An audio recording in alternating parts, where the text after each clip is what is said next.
Hello student, मेरा नाम है नीलम। आइए पढ़ते हैं।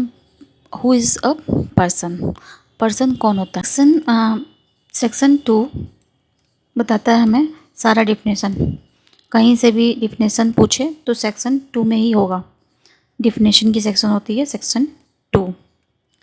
तो who is a person? Person as defined in section 2 section subsection 31। Person as defined in Section 2, subsection 31 of the Income Tax Act 1961।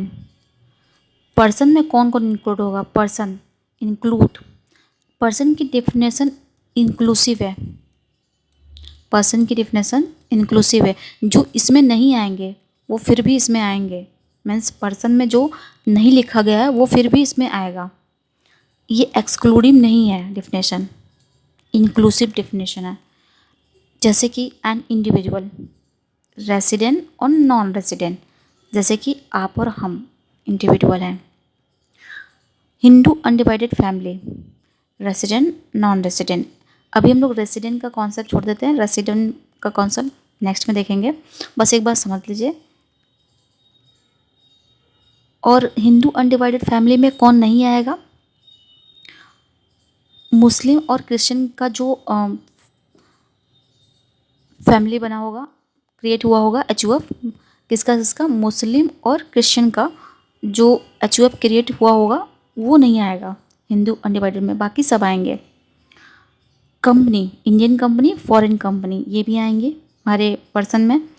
Firm include LLP, firm, partnership firm, AOP BOI.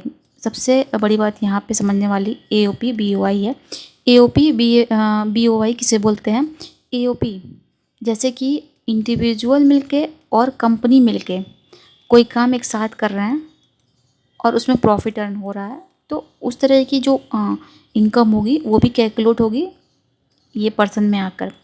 और सिर्फ BOI क्या है? सिर्फ इसमें individual cover होंगे। ठीक है। AOP मतलब हम लोग इंडिविजुअल और कंपनी दोनों मिलकर, और बीओआई मतलब आपका सिर्फ इंडिविजुअल होगा। और लोकल अथॉरिटी जैसे कि म्युनिसिपल कॉरपोरेशन। ठीक है।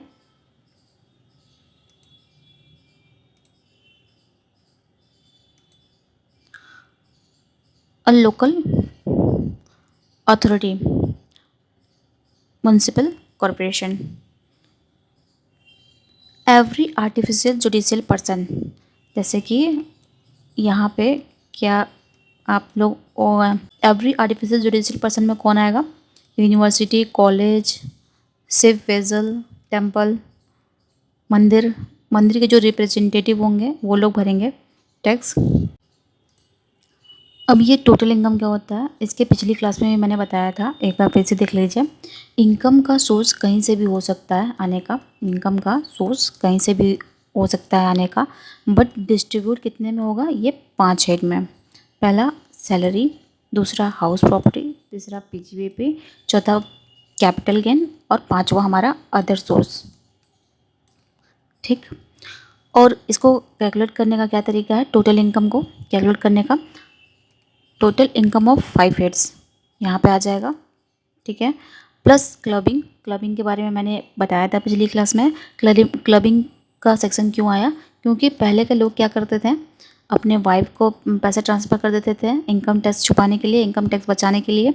अपने ब्रदर को ट्रांसफ़र कर देते थे, किसी को भी ट्रांसफ़र कर देते। तो इस चीज़ को देखते हुए गवर्नमेंट ने ये रूल लाया कि आपका इनकम आप कहीं क्लबिंग कर रहे हैं तो आपको भी उस पर भी टैक्स देना पड़ेगा, आपको क्लबिंग इनकम भी ऐड करना होगा। ठीक है।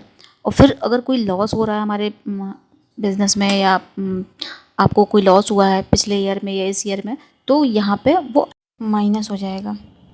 ठीक है। इसको कैलकुलेट करके हम लोग क्या निकाल लेंगे? अपना gross total income. Total income पता चल गया, ग्रॉस टोटल इनकम पता चल गया।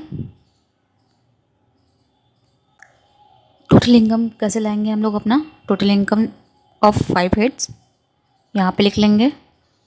और क्लबिंग इनकम यहाँ पे लिख लेंगे, क्लबिंग ऑफ इनकम। अगर आपको कोई लॉस हुआ है तो सेट ऑफ लिख लेंगे, अभी मैंने बताया था आपको। फिर इसके बाद माइनस डिडक्शन, आपको गवर्नमेंट कुछ छूट देती है। इसके पिछले क्लास में मैंने बताया था कि आपको LIC पे, हेल्थ इंश्योरेंस पे, ये सब पे छूट मिलती है। डिडक्शन अंडर सेक्शन 82 80U, फिर deduction to under section 10AA। ये सारे डिडक्शन माइनस होके हमारा आ जाएगा टोटल इनकम। आइए पढ़ते हैं प्रीवियस ईयर का कॉन्सेप्ट और असेसमेंट ईयर का concept. Previous year section 3, assessment year section 2 sub section 9। अब प्रीवियस ईयर क्या होता है? The year in which income is earn, जिस ईयर में इनकम अर्न होगा। Previous year means the year immediately preceding the assessment year. Assessment year के पहले जो पीरियड आता है उसे क्या बोलते हैं? Previous year. प्रीवियस ईयर में भी 12 मंथ और less than 12 month. Previous year 12 month का हो भी सकता है और नहीं भी हो सकता है।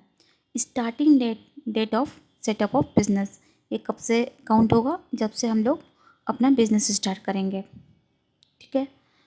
Assessment year, income of previous year shall be chargeable to tax in assessment year. जो भी हम लोग प्रीवियस ईयर में इनकम अर्न किए रहेंगे वो किस में चार्ज होगा? असेसमेंट ईयर में। असेसमेंट ईयर जो होगा ऑलवेज कितने मंथ का होगा? 12 मंथ तक का होगा।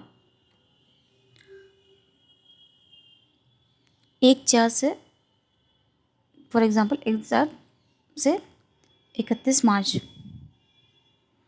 स्टार्टिंग डेट 1/4/2000, जो भी आपका ईयर हो, स्टार्टिंग डेट 1/4 से होगा।